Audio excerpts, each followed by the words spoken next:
esika tozali gumba mutu kanga misu na yo tika liloba poka lelo Nzambe alobela biso lisusu na kombo na Yesu Masiya.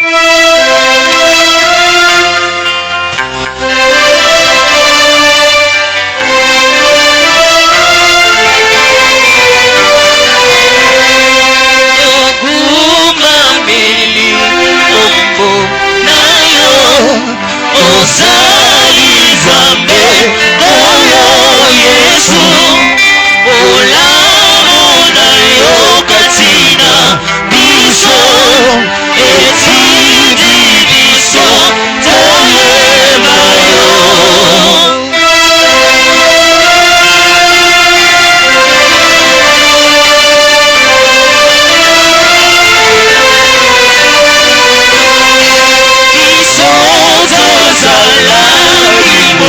Sika nangolo na yo topusani tokomi penza bene biso olibisima somo nyonso tokombameli komona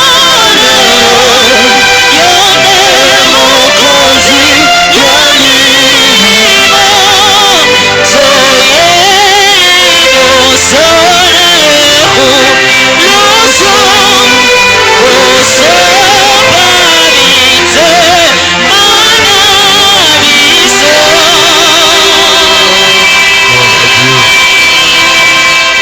Merci, Père de notre Seigneur Jésus. Nous te disons merci. Te remercions de notre cœur. Merci pour la vie, le mouvement, l'être. Te bénissons pour la joie du Saint-Esprit qui a coulé en ce moment.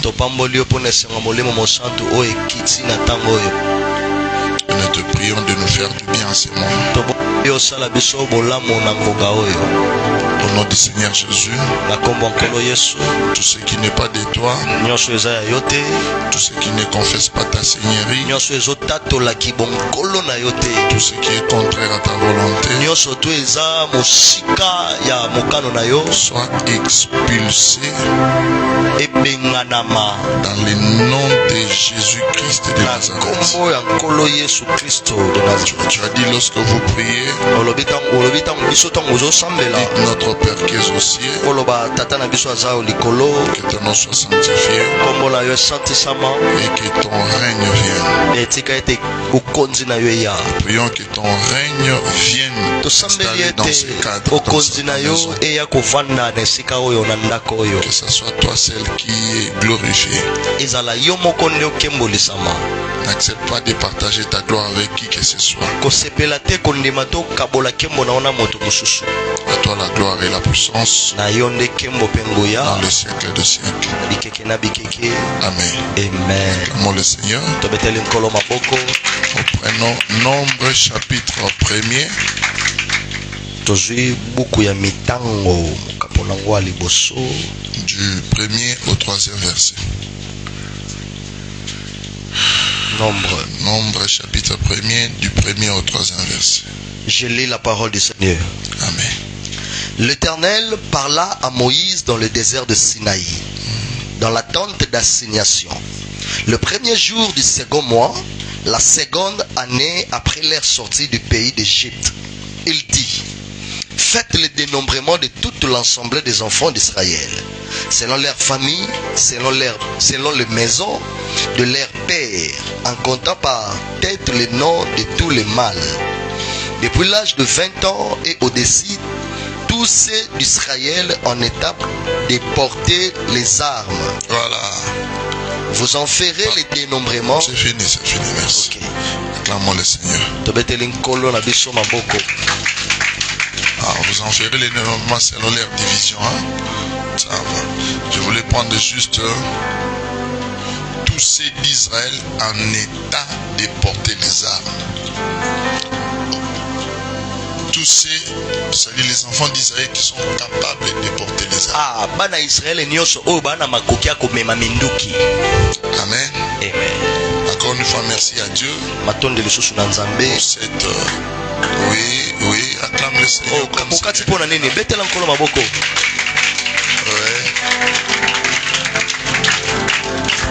Qu'il soit glorifié à jamais. Et mes remerciements encore à l'homme de Dieu, la sentinelle de cette maison de Dieu. Merci pour la marque de confiance. Que Dieu nous rende capable de faire le travail pour la gloire de Dieu ou pour le bien du peuple de Dieu.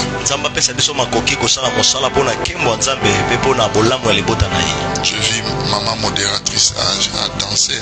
Namone maman modératrice a bini penza obiki makasi pona ereta na bina kande na leo po mabe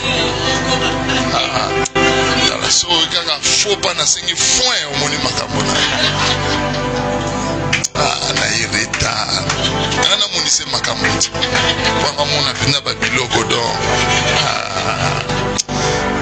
na mona milobe na ereta pona masa yolo bosala gite obi na comprendre te il faut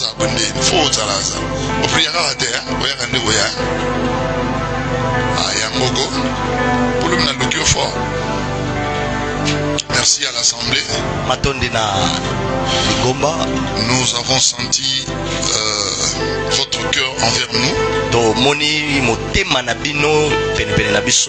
Que Dieu vous bénisse pour cela.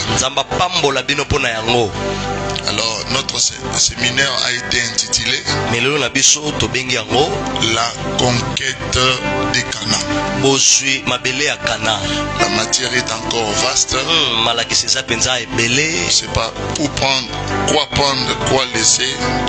Mais nous donnons l'essentiel. La conquête des Cana. Hier, nous avions dit.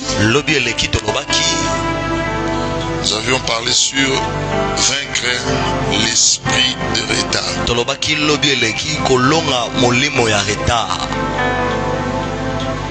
On n'a pas fini. On va voir si Dieu va nous permettre de finir parce qu'il y a encore les retards dans la vie existent.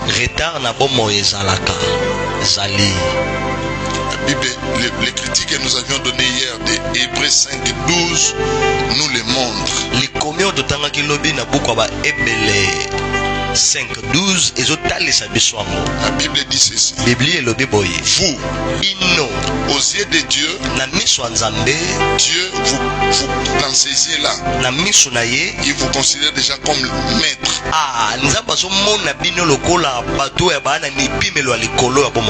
Mais lorsqu'il s'approche de vous, les résultats est amen. Donc il y a décalage, incompatibilité entre ce qu'il avait dans son esprit et ce qu'il est venu trouver.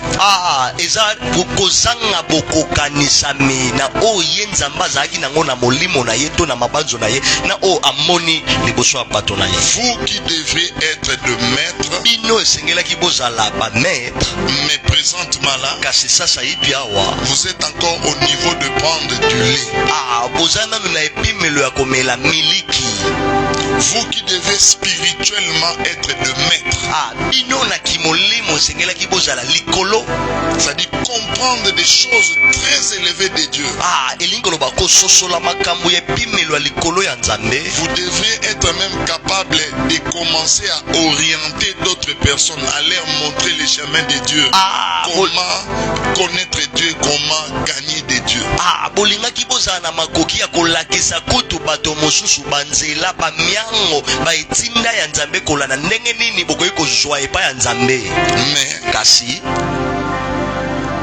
Mais vous demeurez bas. Vous qui deviez financièrement peser lourd.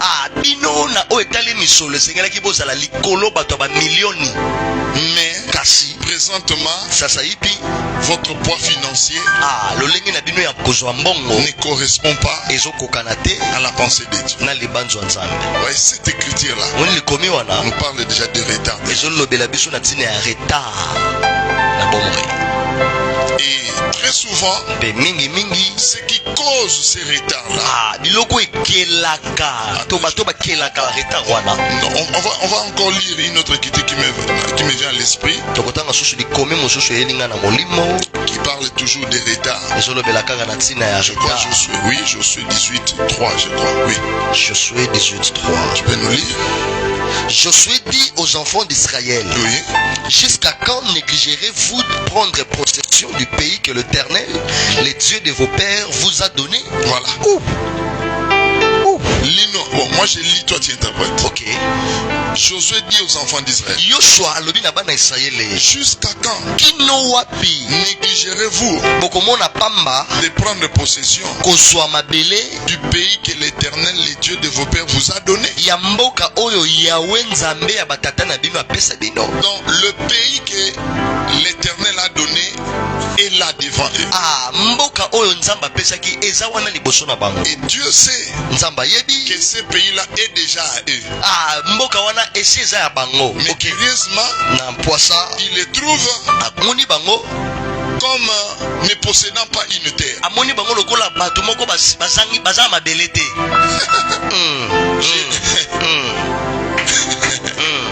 C'est compliqué. Ça c'est une écriture qui prouve que non. Et puis là on a mentionné l'élément qui fait à ce que les gens soient dans les retards, la négligence.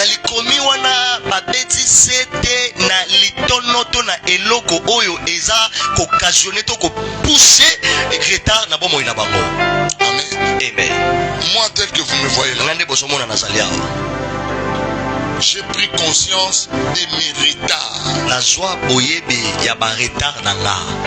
Et chaque jour que Dieu me donne, je prends des dispositions pour combattre ces retards-là et faire la remontada.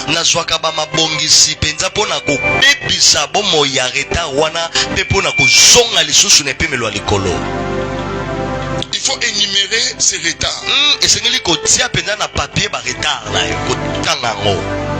Dieu a donné aux hommes l'intelligence de fixer les âges qui correspondent à ce qu'on doit faire dans la vie.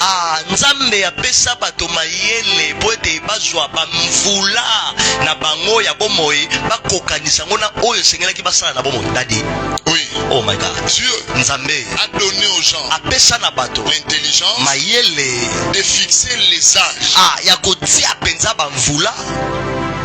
que les gens doivent faire telle ou telle chose. Je donne un exemple. À l'âge de 18 ans, on doit déjà être diplômé d'État. Parce qu'on sait que l'enfant commence l'école primaire à 6 ans. Plus les 12 ans, là. 6 ans primaire, 6 ans secondaire, plus les 6 ans là, c'est 18 ans. Lorsque vous voyez un enfant qui a 24 ans, qui est encore en 5e des humanités, je ne sais pas aujourd'hui, je vois il y a des 8e, des 9e. Bon, je n'ai pas des enfants mineurs. Moi, mes enfants sont déjà majeurs et puis ils commencent déjà aussi à travailler. Vous voyez, il y a aujourd'hui les 7e, 8e, donc ça me trouble là. Mais si vous voyez un garçon ou une fille de 24 ans en 5e des humanités, ça dit quoi? Ça dit qu'à une période, il s'est fait des choses, il s'est passé des choses, et ces choses-là ont été l'ont dompté, l'ont vaincu et l'ont retardé, l'ont fait reculer.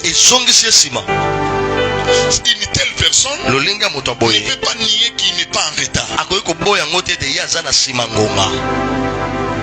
Alléluia. Excusez, j'avais dit cet enseignement, l'intitulé qu'on m'a donné, c'est un intitulé qui choque, mais pour ceux qui sont spirituels, ils se révoltent, ils se réveillent.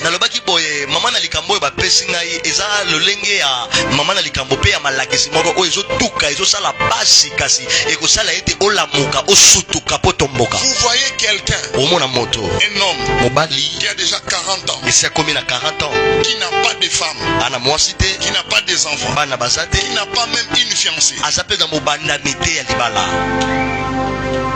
C'est qu'il y a un couac.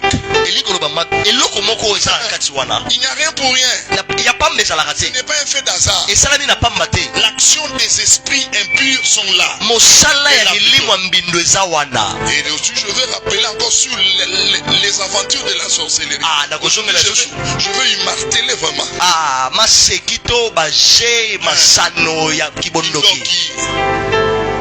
Oh, alléluia.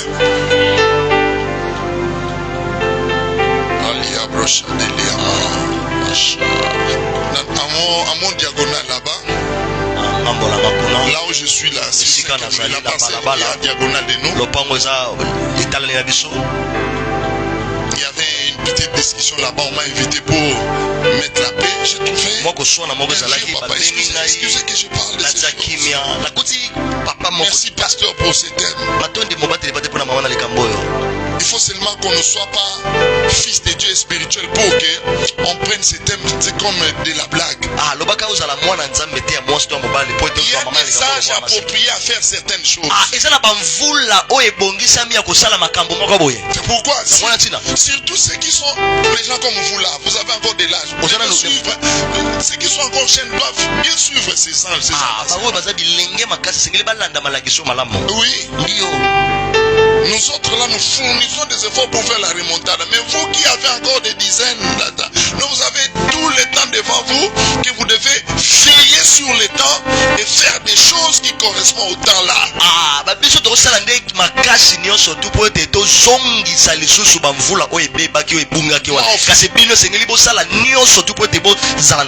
Au football, on m'appelait Jalma. Même aujourd'hui, on m'appelle Jalma. Il y a mon grand frère qui me voit lorsqu'il me voit, il m'appelle Jalma. Les Santos, son sobriquet c'est Jalma. Est-ce que j'ai encore ce souffle-là de jouer là?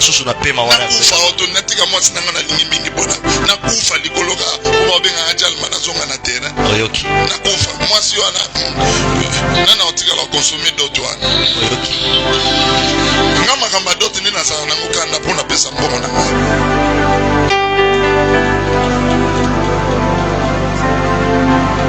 Ne vous en faites pas, vieille. Alléluia. S'il vous plaît, il y a des âges fixés pour faire certaines choses. Lorsqu'on a raté ces âges-là, on n'a pas fait ces choses-là, mais on a besoin de ces choses-là. C'est qu'il s'est passé quelque chose là. Il y a eu des forces invisibles qui ont intervenu pour embrouiller,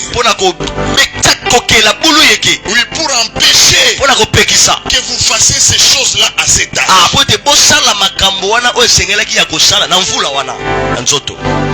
Alors il demande quoi? La prise de conscience, la concentration maintenant, et la miséricorde de Dieu pour faire la remontada. Les années qu'on a perdu, c'est possible. Parce que Dieu, il n'y a pas l'impossible. Ça, c'est ce que j'aime en Jésus. L'impossible, il n'y a pas. Ça, vraiment, si je pensais que quelqu'un acclamerait le Seigneur. Ouais. Oui. Qu'est-ce qu'il fait que je devais me marier à l'âge de 23 ans? Mais j'ai aujourd'hui 42 ans, 38 ans, je ne suis pas marié. Papa, moi j'ai plus de 50 ans. dans quelques années là, j'aurai 60 ans. Je ne suis pas loin des 60 ans. Mais admettons que je commence à faire mon premier enfant à cet âge. C'est qu'il s'est passé quelque chose. C'est le problème de la prise de conscience de ce qui s'est passé là. Parce que l'obra saïa marasaje. Vous savez Satan?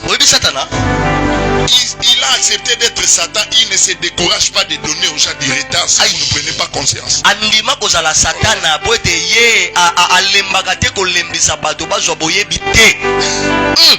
Il s'est programmé, il a accepté de devenir Satan et il s'est programmé de ne jamais faire des cadeaux aux gens.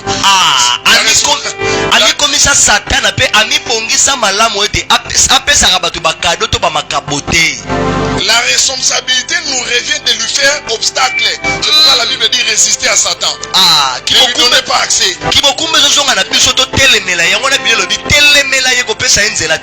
Second matin, on peut se monter ma passe. Non, c'est là. Ok. Et peut se monter ma passe. Ce qu'il y a déterminé. Ok. Il y a s'engager dans les chemins de conquérir ton canal. Amen. Ma coquille allait saler. Ce qui m'a dit, oh, il peut se monter ma passe. Na okumi sanza me pote. Et songi sayo na yo mogo okota na nzela ko kota ko boto la kana na yo. Ça c'est fort. Ça c'est fort. Oui. Nabaje obota. On a plus de 50 ans et puis la mingi était là pour 60 ans. Si vous avez maternelle, puis comment on colle bango. On colle pas. Ah, tokola. Oui, tokola, franchement. Il faut prendre conscience. C'est que soit boyebi. Oh, ça c'est fort. Alléluia. Fort. Oh, alléluia. Amen. Jésus. Dieu, dans sa volonté, la volonté de Dieu est que les jeunes se marient. La Bible dit que les jeunes se marient. Donc, c'est la Bible.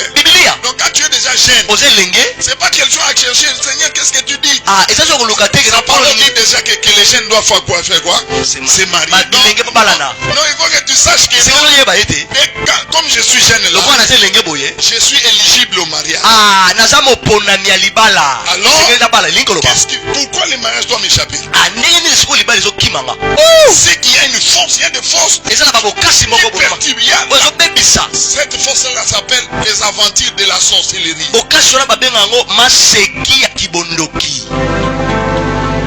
pas jouer avec la sorcellerie. Je vais parler un peu sur la sorcellerie. Qu'est-ce qu'elle fait?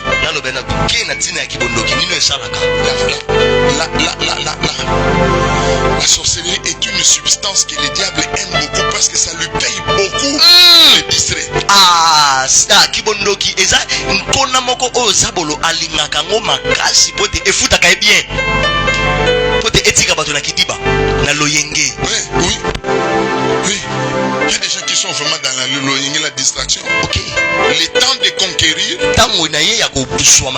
Mais la sorcellerie est en train de lui délocaliser, de l'orienter vers d'autres choses. Au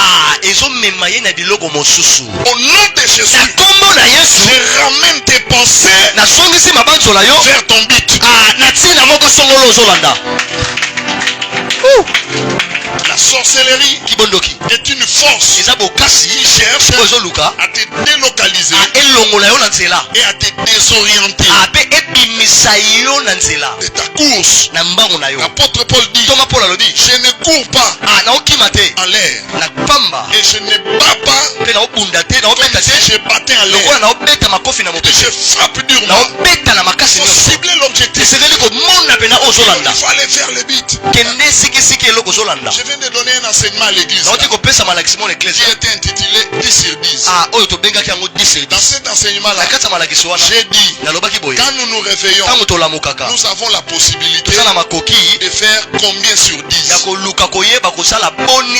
Oh, est-ce que je parle à quelqu'un?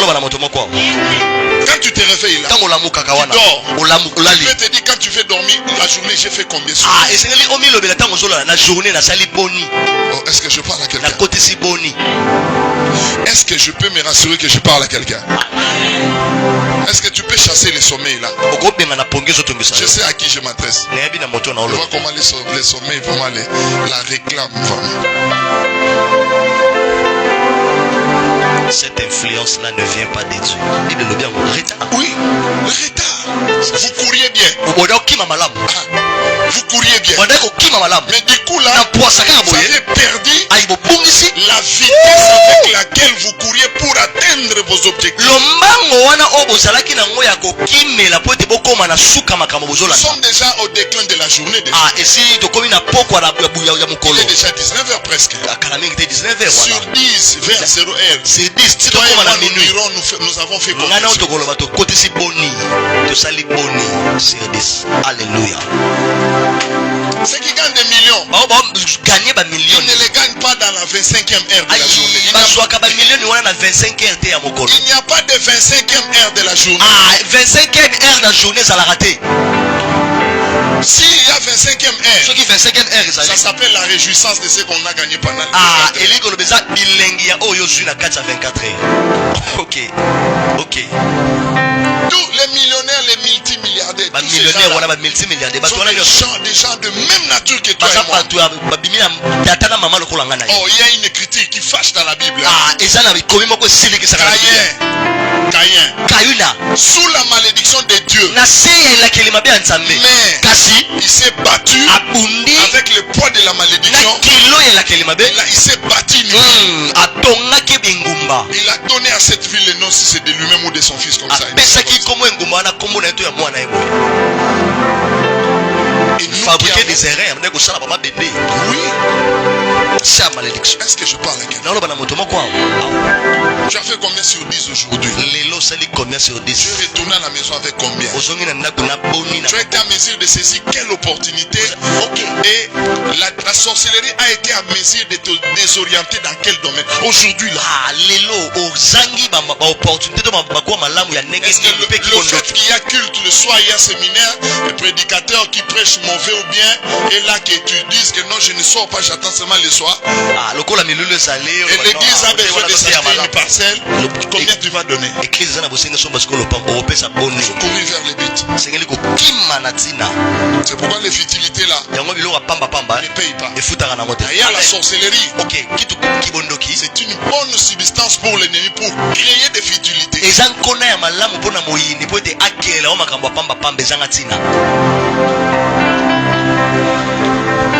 Regarde des choses que la sorcellerie crée. Sorcellerie, l'occultisme,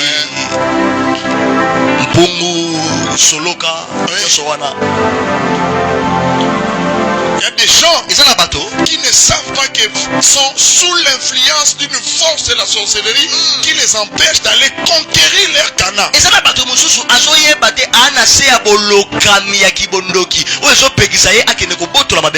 Passez là l'oxygène, vous le verrez beaucoup. Vous le verrez.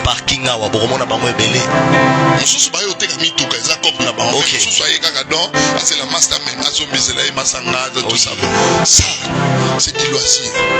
La vie doit se vivre et non se vivoter.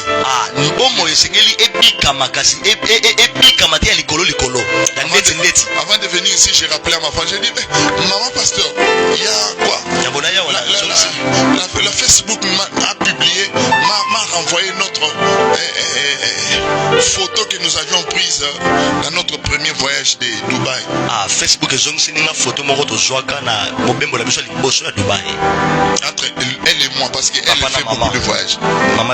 Puis je la regarde, j'ai dit, pasteur, il est pas terminé. Oui, c'est ça la vie. Vie! Et puis l'Ola coûte ça, il y a biso batouté. Donc au pays, ok. Les cieux c'est pour Dieu. Dans les enseignements eschatologiques, au moins c'est enlèvement. Yoka. Donc ça n'a pas 7 ans. Ok. Pour la millénium. Dieu a fait la terre pour l'homme. Donc avant l'enlèvement, il faut. Oui, Dieu a fait la terre pour l'homme. Ok. Parce que Dieu a fait l'homme pour la terre, les cieux c'est plaisir de Dieu. La première période avant la mort de ta mort et l'enlèvement, frappez fort au consommer vie. Ok. Et Jésus n'est pas venu seulement pour la vie spirituelle que les gens connaissent Dieu, il est Père, il est ceci, il est Yahweh, tout ça. Jésus est venu pour que la vie en abondance soit aussi notre partage. Mais qu'est-ce que la vie éternelle? Même la vie éternelle, c'est être bien éternellement. Moi, je ne comprends pas quand les gens sont vraiment trop contre le matériel. Non, Jésus là est venu pour la vie en abondance. Ok. Oui. Okay. Merci papa. Ok. Ok. Même Lola, vie éternelle, tout le monde pose à la question, malade des athées. Voilà. Collier est assuré, collier à monter l'union. Collier un peu du cacaté. Dieu lui-même a réparti les aliments qui coûtent cher. Dieu lui-même connaît la valeur des choses. Il faut conquérir ton canard pour vivre heureux.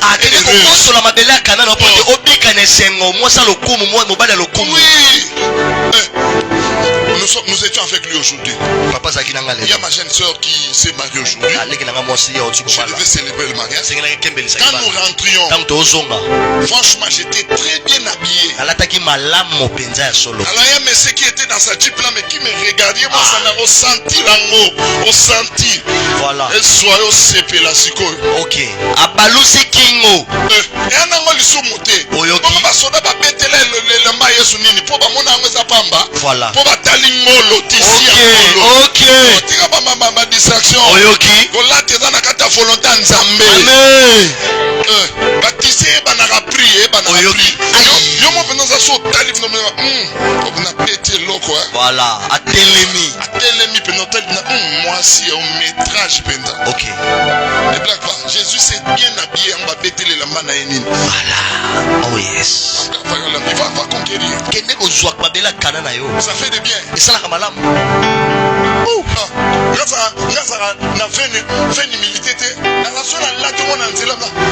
Monsieur bien habillé, merci.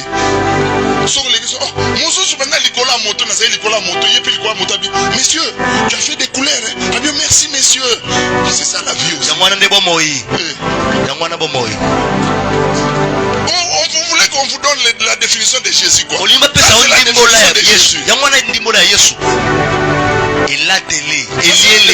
Eli, papa, lobango sous. Il a télé na il a leli. Mais bon, les autres on la mena tongo loka awa miko po mettre sur ça la.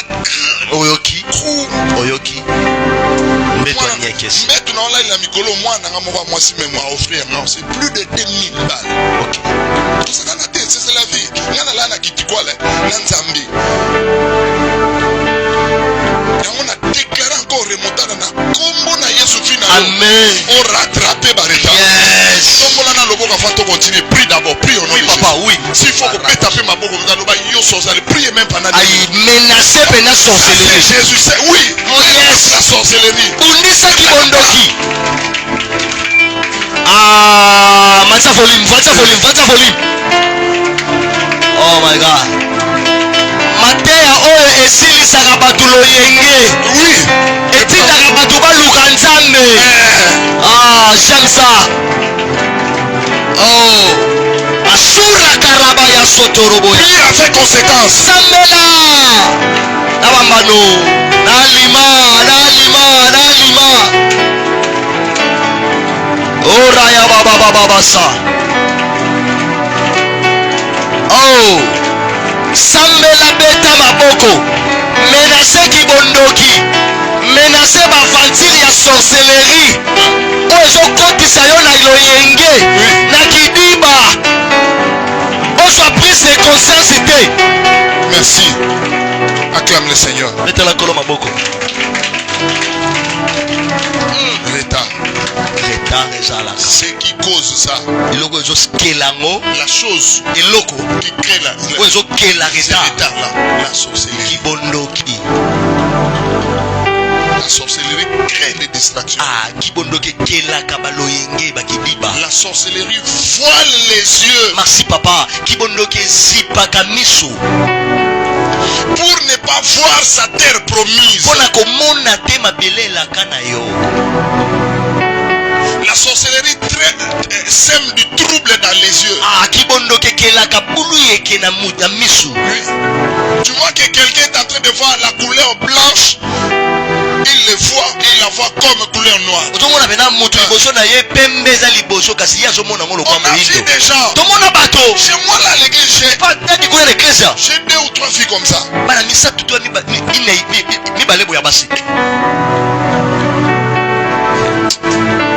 Mobali aye penza boye. Nzambe na ngai. Tala sol ba ona bantunzwa. Atanga kombote après tout, c'est pas problème, je ne connais moi Zalia. Mbazami sabizano na pesa ya liboso. Mbalaye. Ces frères là tellement aimé que ndeko mobali ona linga ke penza. Lekela ki frère ona pona ko bondele ka bo le ki mwanzo ngenda le papa na mtena bi viens seulement dormir chez moi. Yako live pa dadi. Frère ni pona ko luka bolingo. Pourquoi ko luka bolingo? Yo kasi ko sera musko zo tala. Qu'est-ce qu'il faut pas ma fille? Je sais pas. Non, t'as les cotons, aucun n'angate. Au moins sorcellerie. Ok. Et bandolation, le quoi ma paix, ne l'action d'un garçon beau. Avant ma peine esprit, avant ma peine ma Oyoki. Olanda sobareta. Oyoki. Avant beaucoup mine en retico na cicatrice. Oyoki. Olanda zéro faute sur anate. Olanda zéro faute sur anate. Fais pas quoi en anate. Oyoki. Oui, la sorcellerie. Qui bondoki. Et puis, on va poser. Ah bon? Ah! Et puis, attends, les frères Rango, frère a regretté. Frère Rango, c'est un frère. Ok. Voilà. Ok. Les lots frères, on a soit Moussala Moko. C'est chez moi là. Papa Kuna. Ah, je suis ami Balé. Frère-moi ça dans la pharmacie. Daddy. Oh, ma foutée les gars. Oh, mon ouest. Hein? Sorcellerie. Au lieu de conquérir son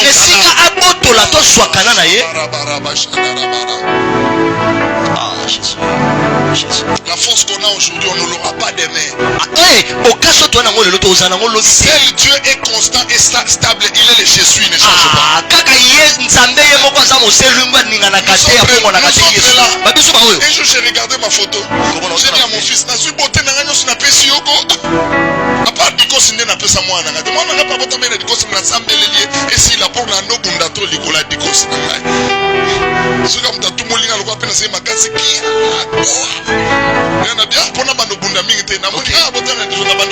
Nom de Jésus, ils ont appelé. Mais j'ai un beau garçon. Les palmiers, on a beauté avec j'ai un garçon. Mon fils est beau. Oui. Il y a mon père, ça va papa. Les filles me suivent. Le papa, les gens. Même si c'est je n'ai pas tout ça. Je viens chez lui. Papa, mais moi, on a foutu ma nassam mais cette beauté là, j'ai encore ça. Ah, bonzinga on a tous les faux quoi, Nazareth, on a les sous.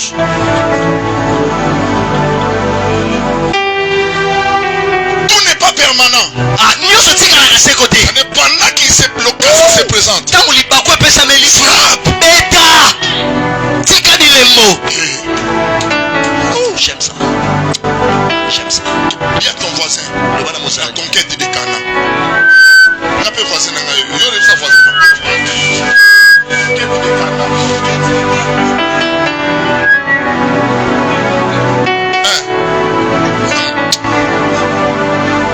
La sorcellerie. Kibondoki. Il y a mis ça, tu peux soigner. Ok. Au-dessous de tous ces récits-là, la sorcellerie qui fait. Au nom de Jésus, que le voile de la sorcellerie tombe par la bouche de la foi de Jésus. Afin que tes yeux voient. La foi de Jésus a déchiré les voiles. Vous voyez aujourd'hui, la beauté qu'elle avait, elle l'a plus. Papa libando aboya kawana. Abala koma yekile na botite. Zoboya libandi, zoboya libandi. Oya misato. Oya misato. Oh, Jesus. Aminito abotite, abali penanote. C'est que j'aime à la croix de Jésus, il est mort, bras ouverts. On a séparé un écologie sur Akufa. Voilà. Reconquérir. Amen. Merci papa. Merci papa. Papa le bien. Soko zongi. Naba repentance. Orosala remontada. Voilà. Sachez. Mi boaki ne sait. Nikamoza omi boaka ozonga. Ça c'est fort. Sorcellerie. Kibondoki. voile les yeux pour ne pas voir les opportunités à conquérir.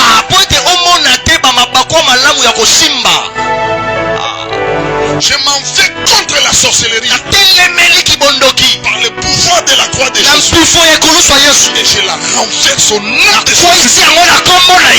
Déclare ta liberté au nom de Jésus.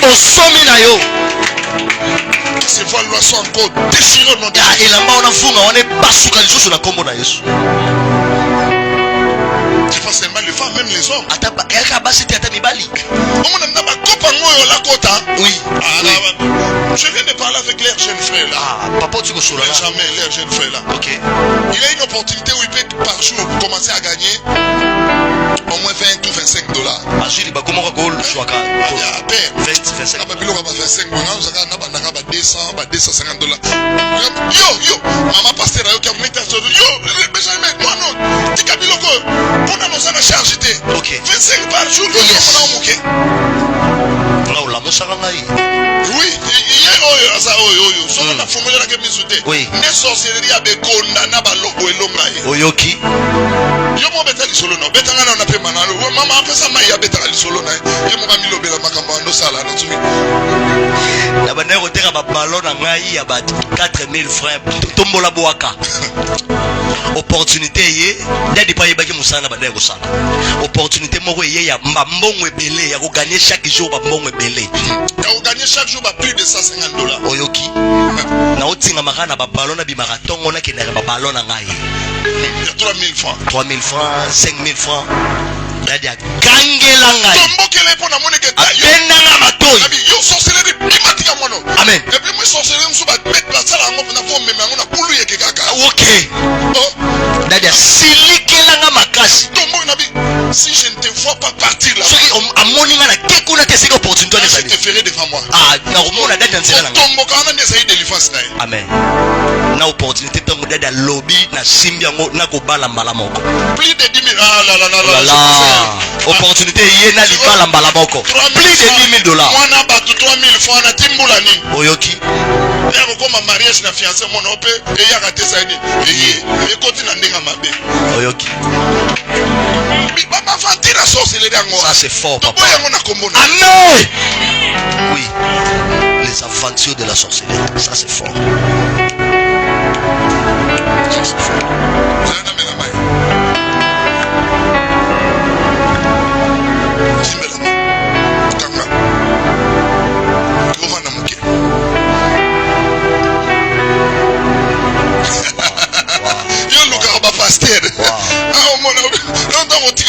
ça c'est papa bobo que nous sommes pasteur na azuye kaka na pona busu janwa azwanga wapi otura onzo la biso na busu janwa yo kasi na uti taliba au Rwanda te de pele mero moninga alléluia allez célèbre Dieu par les actes et l'ankolo maboko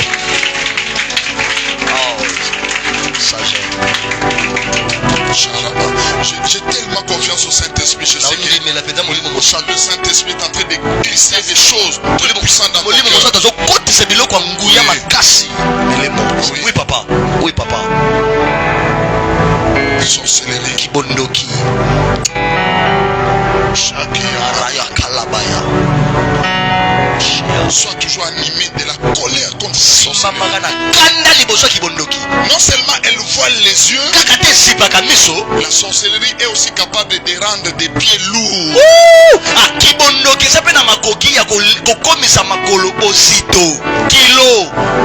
Jusqu'à quand négligerez-vous de prendre possession du pays que Dieu vous a donné? Ils ont eu des pieds lourds. Kilo nyonso kinokechaka na makolo na opo okeke ko osete ekweya epantana. Amen. Il y a des gens qui portent les pieds des éléphants pour ne pas se tenir. Spirituellement, makolo na sakoli so makolo antilope na kombo na Yesu. Je le reçois au nom de Jésus-Christ. Yamba makolo mboloko. Je le reçois au nom de Jésus-Christ. Oki mozo landa pena opportunité na on a conquérir en Amen. Amen. Il y a des gens qui se réveillent comme ça. avec des pieds lourds. Tu es toujours ici. Ah non, il y a des temps. Il y a des temps. Il faut racheter les temps. Esprit Esaou.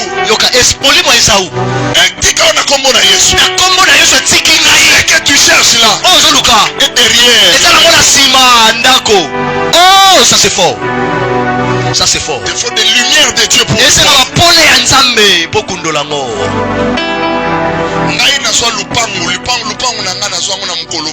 voilà. L'espace à mokolo moko. Yes. Amen. Oui. Dimanche, on se prend en matière na hôtel. On va dans ta dimanche. Tu les jours, les lots dimanche. Dadilelo, to sila na ngolelo. To sila na ngaka, te famba na kaka. To sila na ngolelo. To sila na ngaka. To sila na ngaka. To sila na ngaka. Oh alléluia. Oh yes. Oh yes. Nzamba obimisa on est amobo boye. Sois ka conscience. Voilà.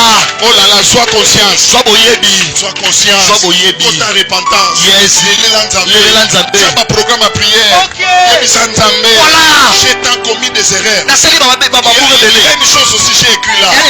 La sorcellerie crée la vie des erreurs répétées. Aïe, qui bondoke kelaka moto bomo ya bambeba ezongaka zongaka eloko moko wana ezozonga bamalele eloko moko kaka agangeli ye melodi asali yango sorcellerie bondoki yango monaka bato mosusu komona bana mine bapapa combien mine c'est la sorcellerie. Ok.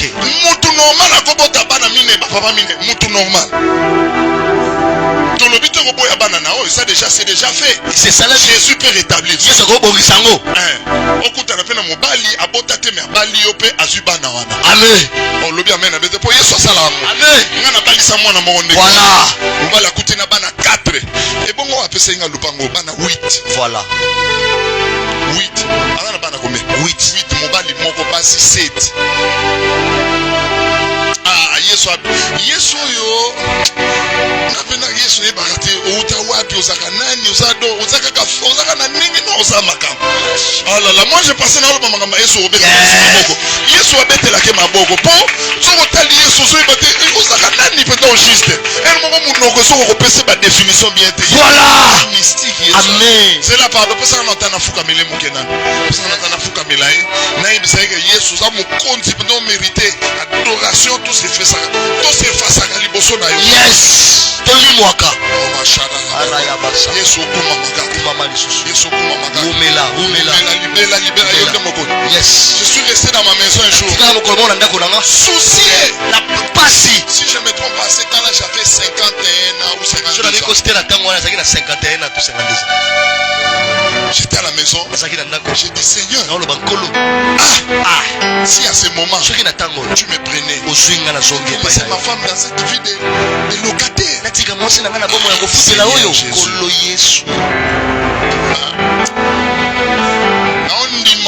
Conquérir. Amen. Kanana yona mystique à Yesu kulusu. Amen. Souci et soit ngapena. Oui. Yesu salaka. Oui papa, Yesu la femme du boy nabi. Qu'est-ce qui m'a poussé à défendre cette parcelle? Que le Seigneur t'assiste.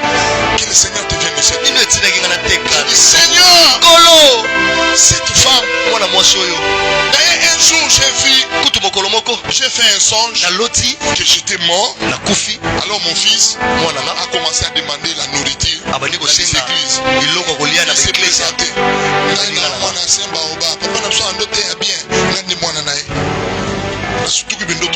Seigneur Jésus,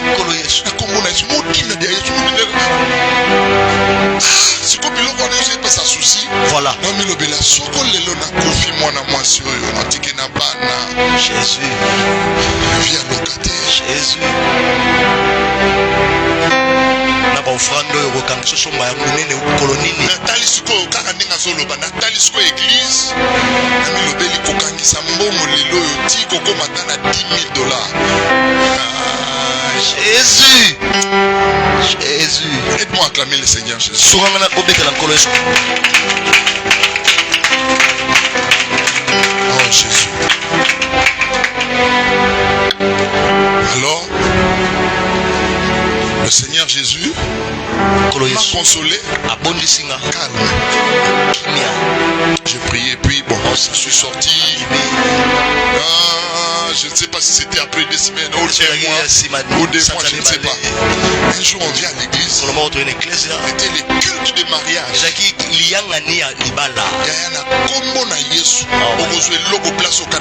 Amen. C'était les cultes de mariage.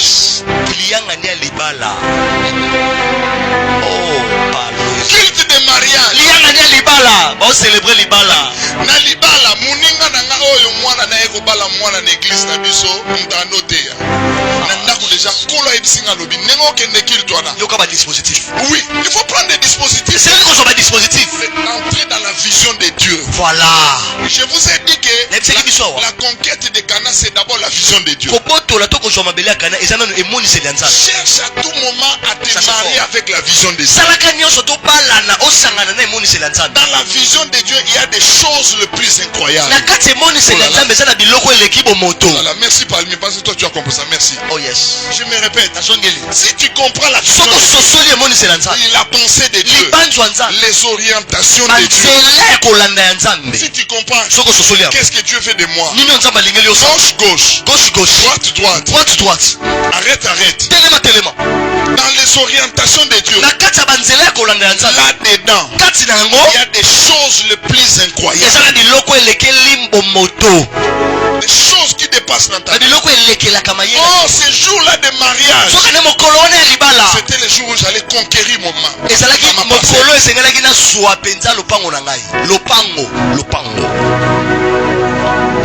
Papa, betana na commune, betana. Tela. Le pesa le palmier betana. Le palmier yebi ezayo. Pesa na le palmier lo papo. Na moi le palmier na lo bi. Papa le palmier wa. Na mofleri. Voilà. Yo kikuna.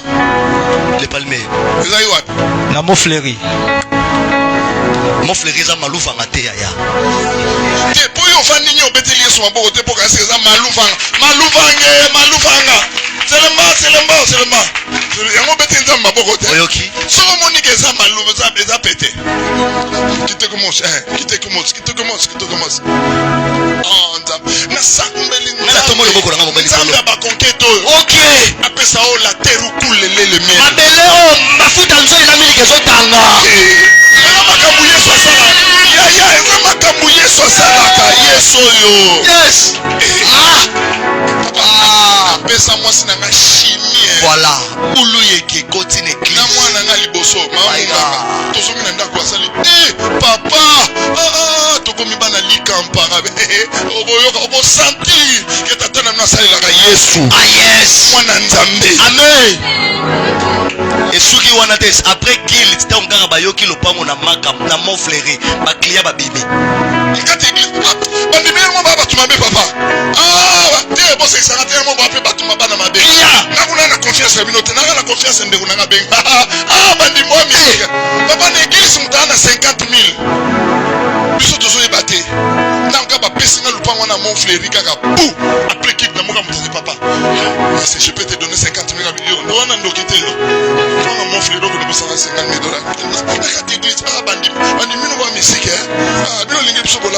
Au nom de Jésus.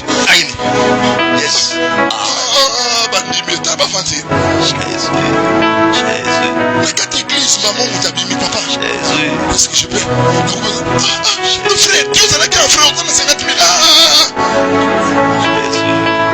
On a tellement le Seigneur m'a dit. Quand tu prends le micro, dis seulement qui va donner la parcelle. Comment ton 500 sont bons au cœur, on peut ça $500, moins $100. Oui, c'est pas mauvais. Ça, c'est notre part. Mais le miracle existe. Oh yes! Le miracle. Eh bien, je déclare la série de miracles dans ta vie.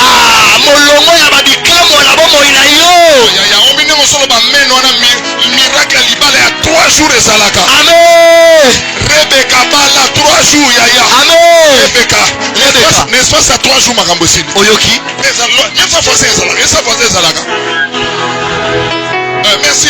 Yo le bien la décision, merci. Et ça là, yes. Équipé agité. Yes. Merci mon pasteur. Équipé dans moi agité. Yes. La télé qui va donner plus. Église va ni dans le bidé colo. T'as bien que ça les singa. Quand le quoi prophétie RDC au gagner, t'as pas fait gagner colo. Qui va donner la parcelle? Dans la batubaye, qui t'a célébrer mariage. Na ba paka no ba eko la nane, na ba usko ba paka no muso aye bien zabola, ba beti lunette ni noir, on va passer à besco. Ah senga, le plan on a ba kili tababo. Muso ke loko elinge sali. My God! Lo ba loko sali, lo ba loko nzambe sali. Loko nzambe sali. Lo ba loko ko salema. Loko ko salema. Ba kanana ngana oswango. Kanana ngana oswango. Reste seulement dans la pensée de Dieu. Si kana kana na libanzo nzambe. Reste dans la pensée de Dieu. Si kana na libanzo nzambe. Papa. Ah, la bâche. Qu'est-ce que ça va nani? Nzoka lilobezo ça réduit un peu le volume. Nzoka lilobezo tambola katégorie. Voilà. Voilà. Mwana nanga na lobaza na bana 8. Akutana na mobali ya qualité na moyen tanga ezate. OK. Mobali tanga ba. Aba monika ba prière to samela bango. Esi mbaka nango. Amen. Mwana wana bana 8 nakutana na mobali qualité. Kota makamulanga te na saka pasteur. Isuka wa usemelo na sima. Tata moko.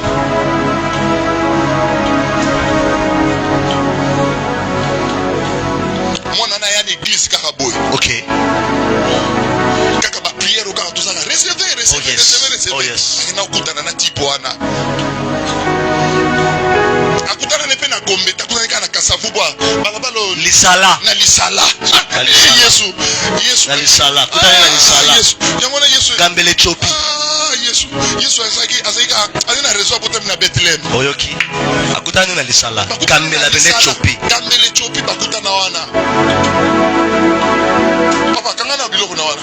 Kangana lonena lobelo kwa pole mso olbaka aibisa bisuka aibisika moninga ni pasteur bona kanga oyo ta obe. Tika bino za mwa mutasio ya bwaki out.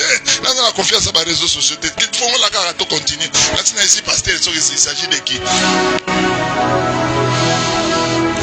Alléluia. Amen. Mon babiso ba oso na tiki yetu za lokwa na zama mutuma be. Voilà. Mutuma be. L'église est kota kimia. Yes. Pille une église. Vanda pe na suka kuna. Moka mutaka motele mazolela. Moi nanga bwaki lo mwa bipe. L'histoire se répète. Ami bwaka ami papa. Le pas mon amant fleuri. Na pesi. Ah! Oh, na bipe to lo bana na ko no biete lo bana. Mon fleuri na se ah! Papa, na ko lo kwa na suka maîtrise pour osam grand isme, mutu sel. Ah! Malou fambate. Oyoki. Kite comment c'était? Oyoki. Bumbu na lando pété. Te Orlando. Donc au monique auto lamuka locataire. Hey! Mais ok de kola la lande. Baye. Et puis wapi? Mon fléri. Ekali abraso. C'était là Yesu maboko koya ya. Moi je parle de makamu Yesu azo sa Yesu beta maboko te. Nazo comprendre le hote. Oh my God. Oh Jésus. Abat la sorcellerie. Aïe. Amen. Abat la sorcellerie. Et quoi ya kibondoki? Si tu es dans la pensée de Dieu, droite, droite. Ah, la droite, gauche, gauche. La gauche, la gauche. Ok, ok. Oui. Téléma. Quelque chose de très costaud va te suivre. C'est pourquoi j'enlève les clous qui t'empêchent d'aller dans ton lieu de remontada.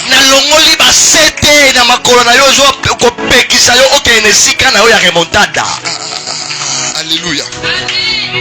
La sorcellerie Kibondoki. J'ai dit, elle cloue les pieds.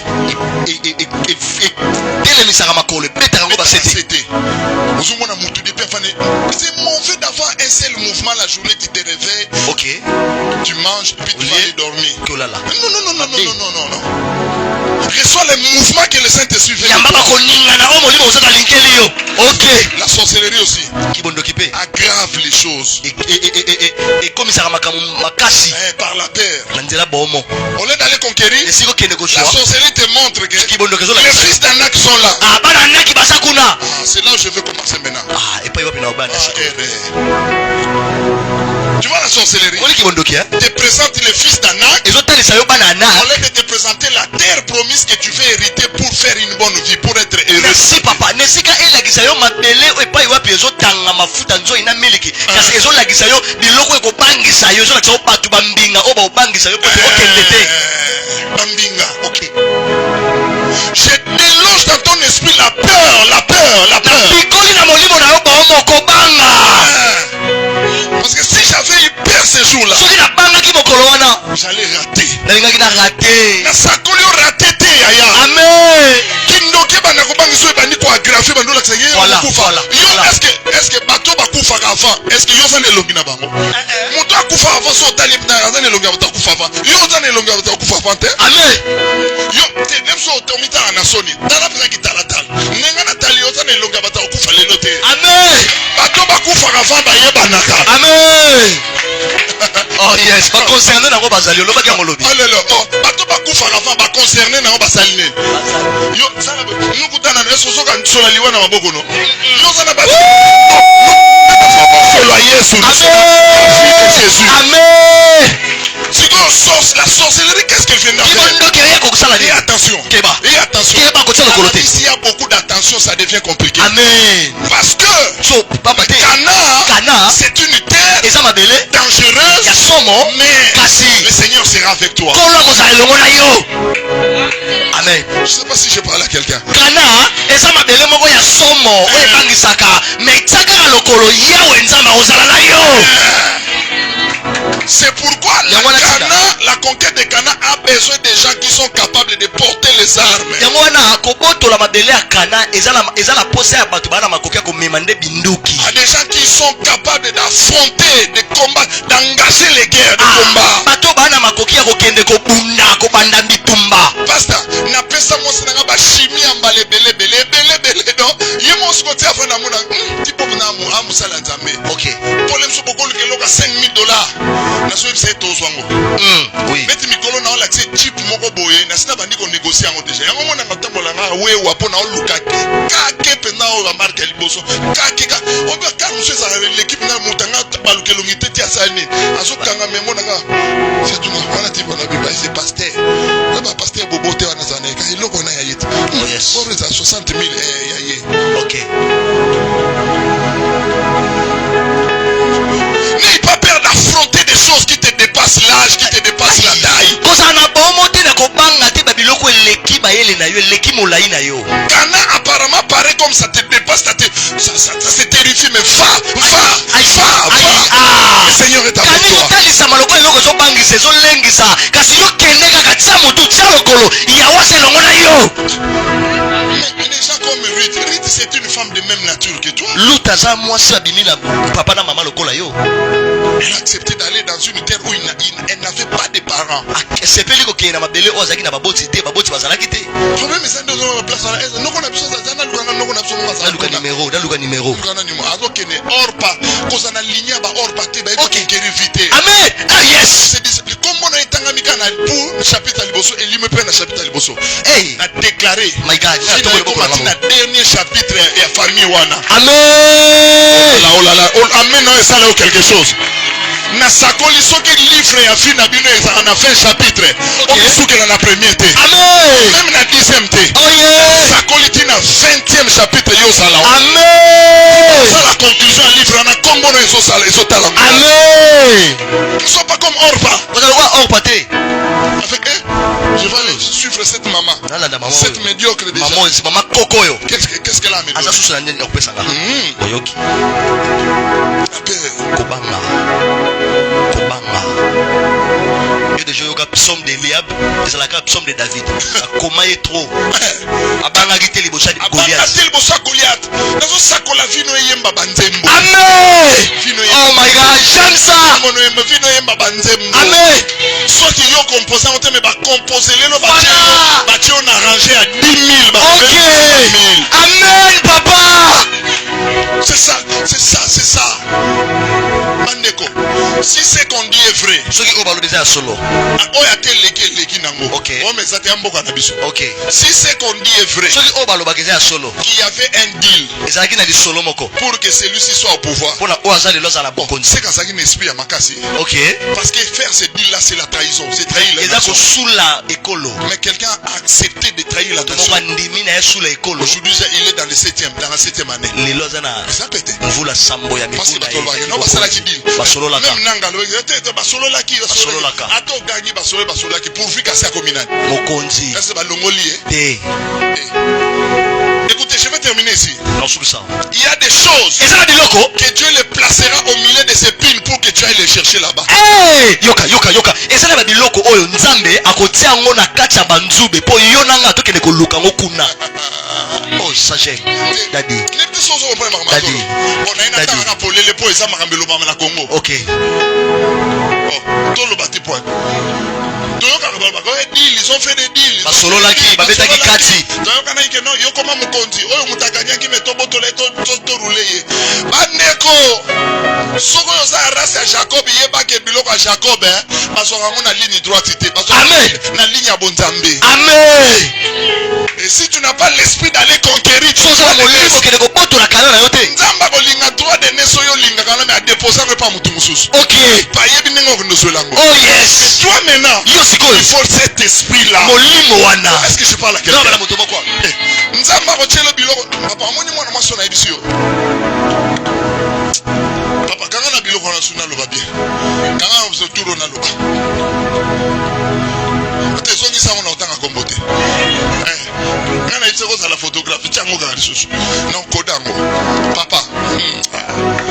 Yoka loba régime. Loba biso to na régime mo te. Odi yo liaka mungwa. Mais batu musu batani. C'est to na régime mo. Obi yo mela café. Oui, batu musu mela café te. Mo wana régime mo.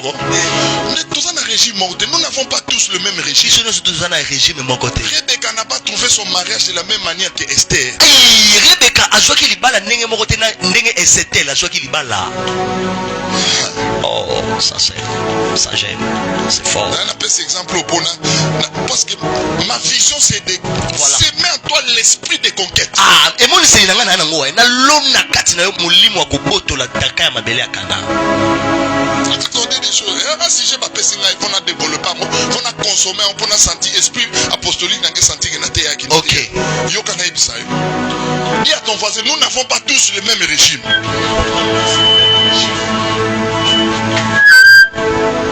Si il est appelé à gagner par droite. Ah, soki abengami alonga na nzela ligne droite. Toi tu es appelé par gagner par gauche. Ah, yo bengami olonga Le na problème nzela c'est gauche. découvrir ton régime. Likambo zende okundo la régime na yo. Par quel chemin tu dois gagner ça? Nzela nini ko Non, si on appelle cet exemple. OK. Dans mon église là. Na église na biso kuna. L'une de nos mamans Moko ba mama na biso. est venue chez moi pour me dire papa, Ayepa na ngapo. j'ai trouvé un monsieur Na zui moto moko. mais qui est marié. Abala. Yango ko banga raté et l'homme se komela il y a pas pasteur. OK. Pasteur, Ça c'est fort. avec le Saint-Esprit, bah oui, bah nini en coaché yo. OK. Makamanza mais ça coaching. Amen. Oh, est-ce que je parle à quelqu'un? La manière dont Esther a conquéri son mariage. Lolenge esete la zwa ki C'est libala. qui va acrobatie et belé fa bomba qui azali rwandaise, nzoka azali azane rwandaise, nzoka otena congolaise, tout ça boy. Voilà. Et tout ba bikila qui les belé. OK. Mais Rebecca il faut le bagage noté na congolaise Voilà. nationalité yo kanane te na OK. congolaise. Ça va. OK. L'une devait cacher sa nationalité.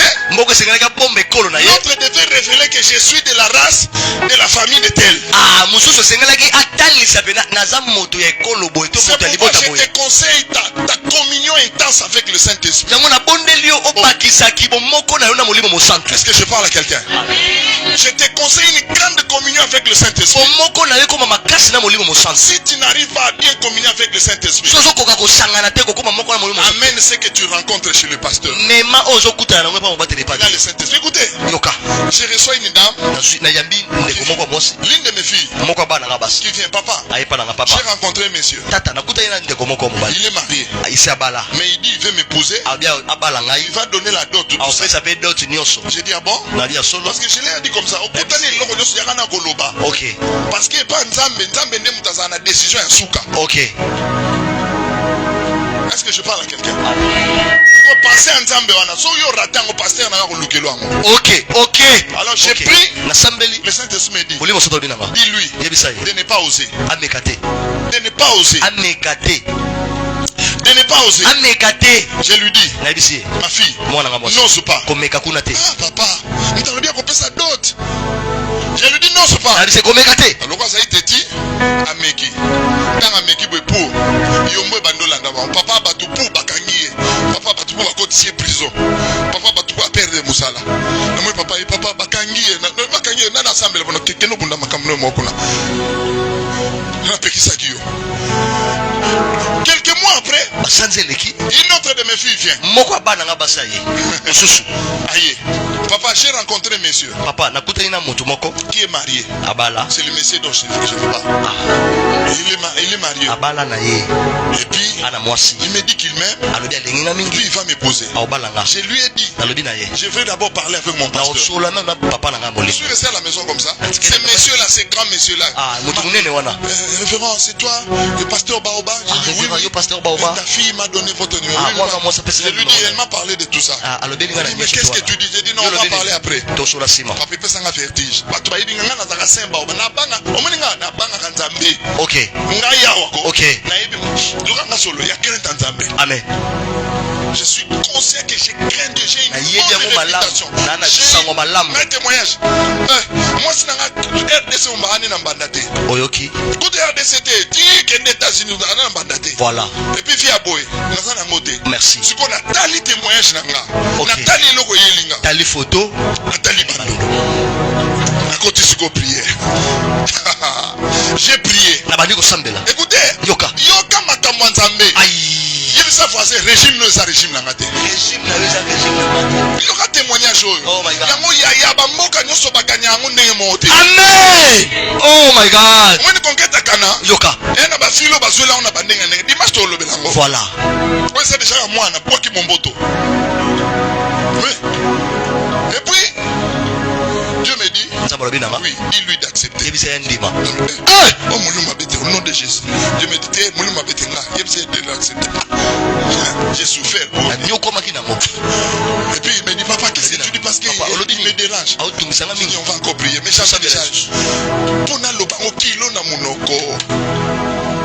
Et puis enfin, je lui ai dit Dieu a accepté. Ah! Semba Oba dans la peau de Mardoché. Parce que Mardoché a son côté sa moto. Na makambo yo na ba loi. Voilà. Ok. Mais Dieu connaît l'avenir. Samba yebi lodi. Yo kaneto okende. Ça na nzambo biso to ba nzamba mystique hein. Et puis il va dire au monsieur non papa a dit tu es d'accord. Ah le monsieur était content. Ma fille avait 8 enfants. Jusqu'aujourd'hui. Papa, Andimi. Au Monica Batanding, on a beau. Nana Pessi d'autres te merci à Bandi de Makambo déjà. Ah, c'est que ce monde a le quoi na mutuna, on la bio, ça la kakimia.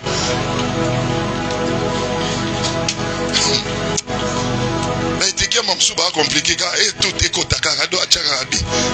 Ah, papa, là la kulamuka pas moi c'est né à liboso pont à Koufi. Moi na à sur place. Oh! Moi c'est né à Koufa et puis à Koufa mystérieusement. Voilà. Le messie était dans la maison de ma fille. Ah, parce que sur là-bas on pas défini ni ça la mariage. Donc quand va pigner OK, tu es où? Maman est morte. Maman Koufi.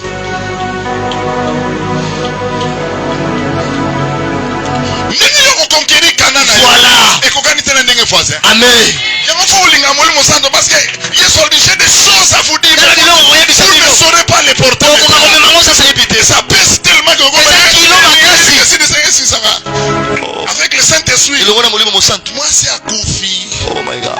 Moi Natikali, première dame. Ok. Hey. Il ne me tape ça, il ne pas moi dans ma campagne. Il y a mon frère. Oh my God. Ça c'est fort. Ça c'est fort. Oh my God. mais la sorcellerie est ratissée une opportunité. Yes. Soit un mouta régime, il y a Rebecca, Nakota Rebecca. Voilà. Soit un mouta qui est Esther. Même biso mibale. Samela lo bakolo molimo mosantu ngayeyo. Molimo mosantu. Na yebite nina oswakana na ngaye. Molimo mosantu. Molimo mosantu. Mutu na olobela bana bangoyo bayebiye. Era ba million mo so telengana ke. Oui, Dieu sait comment tu l'auras. Ça va bien mon zongo. Dieu sait comment, oui, Dieu sait comment tu l'auras. Ça va bien mon zongo. Ces millions-là, aïe, prie encore. Prie encore. Tu dis Seigneur, montre-moi les plans. Comment je vais conquérir mon Canaan. Je suis dans quel régime?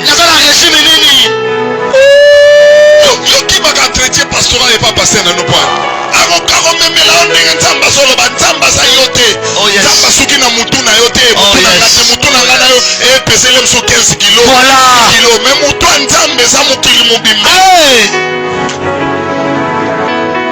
Prie. Ah, Jésus. Prie encore.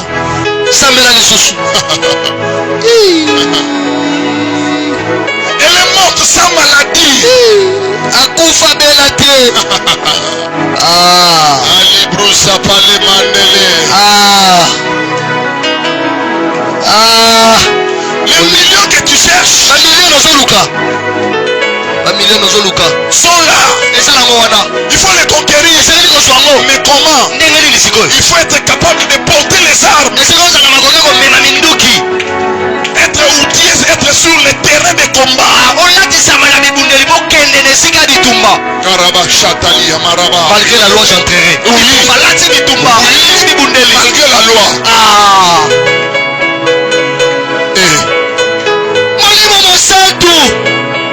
ekolisanga régime na ngai olimo mosantu esanga badispositif olimo mosantu sambela lisusu prie encore sambela lisusu il faut que tu aies ton Canaan esengeli oswa na maboko kana na yo wi conquérir cette terre oswa mabele wana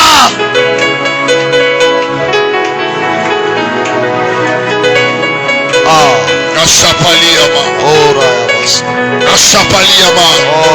Entre dans la pensée de Dieu. Dans la pensée de Dieu, il y a les choses les plus incroyables. Oui. Ce qui coupe le souffle.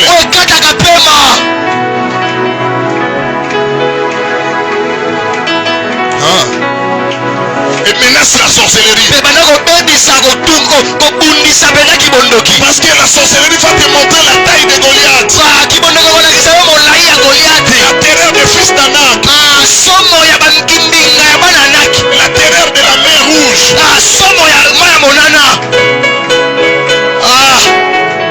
Menacer sorcellerie, betelango maboko. Unisa yango. Maboko so betaneza ba flèche so biso menacer. Oui.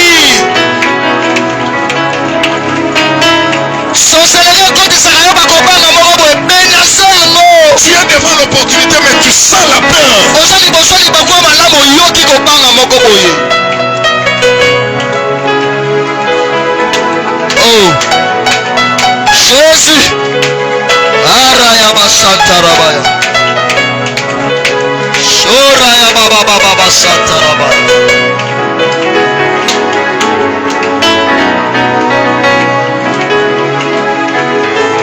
Jésus.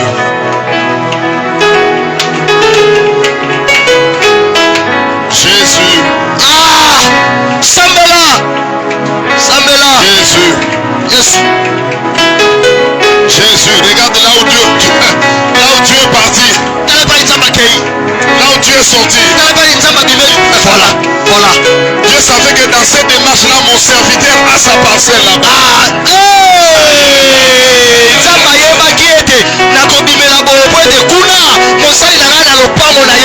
La parcelle de cette église se cache là où il faut comprendre là où elle se cache.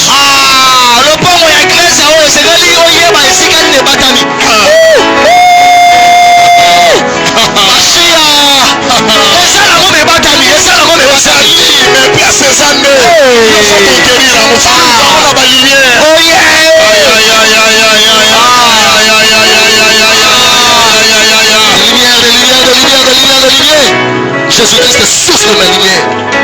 Okokufa célibataire te. Amen. Okokufa célibataire te. Amen. Okokufa locataire te. Amen. Okokufa chômeur te. Amen. Même sous l'objet kaka histoire nous échangé. Oh yes. Même soit avant 23h. Ok.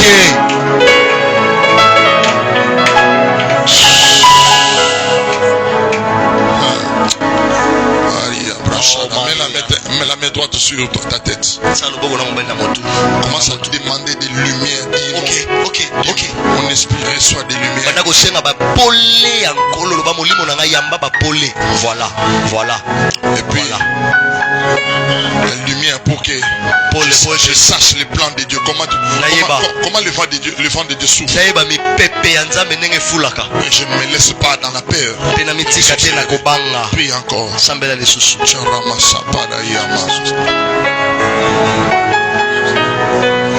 L'obramani mare brocha de le mare mandere brache. Le marachu dilia mara sambala ya mare bra. Maintenant nous revenons encore dans la position de battre les mains, de chasser les ténèbres, menace les ténèbres. Menace les ténèbres, dit toi obscurité, mon esprit, je te chasse au nom de Jésus. Esprit de père, je te renverse. Aventure de la sorcellerie, je te repousse. Je vais conquérir mon canal. Ténèbres, chasser ténèbres. Oh oui. Le jour où Dieu viendra donner l'orientation pour acquérir cette parcelle de l'église, si ça sera toujours à Kasavubu, si ça sera à Kalamo, si ça sera où, que vous ne puissiez pas rater cette orientation par la peur de la sorcellerie.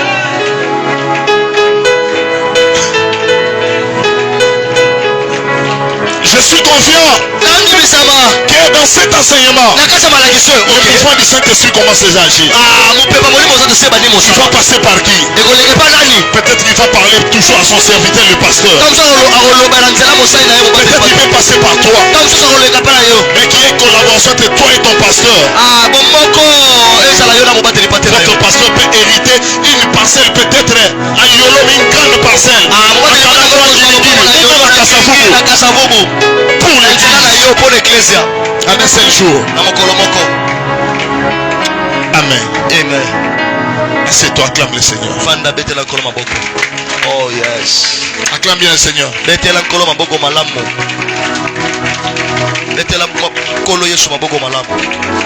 Merci.